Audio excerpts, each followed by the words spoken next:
আমি ডক্টর অনুপম সরকার। অন্য দিনের মতো আজও আমি একটা ভিডিও করছি।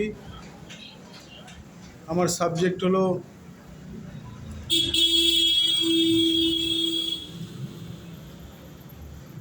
First stage of treatment by homeopathy and biochemic system.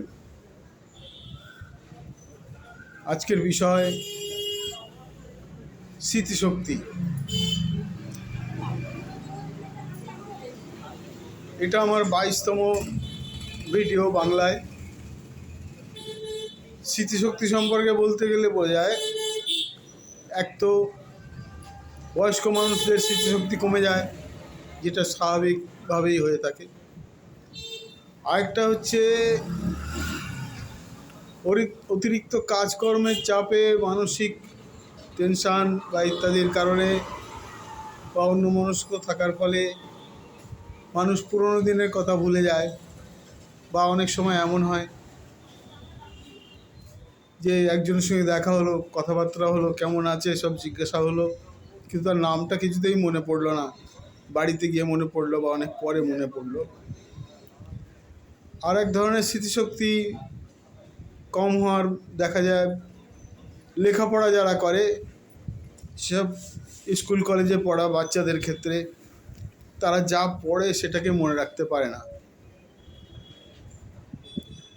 তো এইসব বিভিন্ন ধরনের স্মৃতিশক্তি কম থাকার ফলে কাজকর্মের অনেক অসুবিধা হয়, পরীক্ষার রেজাল্ট ভালো হয় না,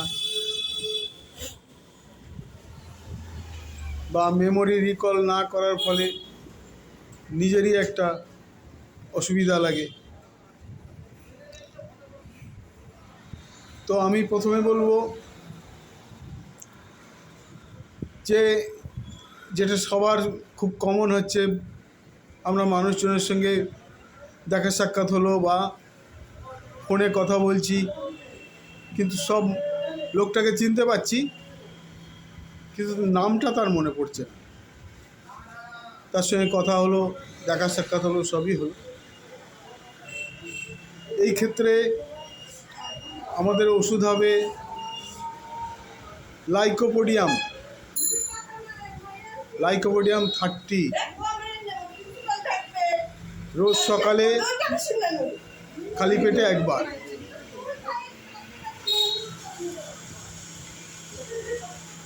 আর যদি দেখা যায় যে বয়স্কদের ক্ষেত্রে, যারা বয়সের কারণে স্মৃতিশক্তি যাদের দুর্বল হয়ে গেছে, সেই ক্ষেত্রে আমাদের ওষুধ হবে ব্যারাইটা কার্ভ 30, সকালে একবার করে। আর স্কুলে যাওয়া আসা বা কলেজে পড়াশোনা করে এইসব ছাত্রদের ক্ষেত্রে পড়াশোনা মনে থাকে না, বা বাড়ি থেকে বাজারে পাঠালো 5টা আইটেম আনতে বলে, 3টে নিয়ে আসলো আর 2টো ভুলে গেল। এই ধরনের যাদের অল্প বয়স অথচ মনে ঠিকমতো স্মৃতিশক্তিটা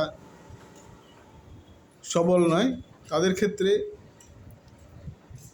অ্যানাকার্ডিয়াম ওরিয়েন্টালিস 30, সকালে খালি পেটে একবার। এছাড়া আরও 2টো ওষুধ, প্রত্যেকটা এই যে 3টে ভাগ বললাম, 3টে ভাগের সঙ্গে বায়োকেমিক ওষুধ 5-4-6-6, এটা কমন থাকবে।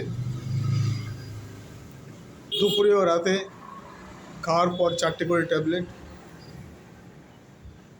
আর ব্রাহ্মী মাদার টিনচার 10 ফোঁটা করে রাতে শোয়ার সময় একবার।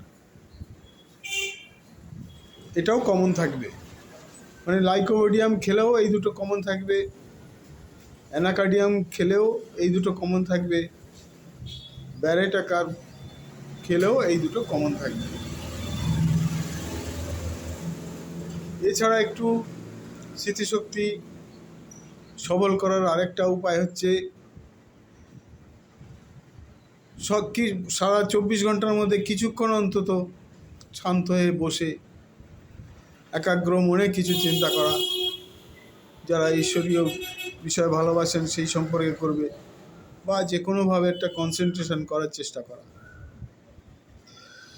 তো আজকে স্মৃতিশক্তি নিয়ে এই পর্যন্তই। এরপরে বৃদ্ধদের যে স্মৃতিশক্তি নষ্ট হয়ে গেলে যে অ্যালঝাইমার টাইপের রোগ হয়, সেইটা নিয়েও পরে আলোচনা করব। আজ এই পর্যন্ত। আশা করি আপনাদের ভিডিওটা ভালো লাগবে এবং আপনারা আগের মতোই আমার এই ভিডিওটাকে সাবস্ক্রাইব, লাইক এবং শেয়ার করবেন। আর যদি কারোর কোনো প্রশ্ন থাকে, বক্তব্য থাকে, কমিউনিটি প্ল্যাটফর্মে আপনারা আসতে পারেন, সেখানেও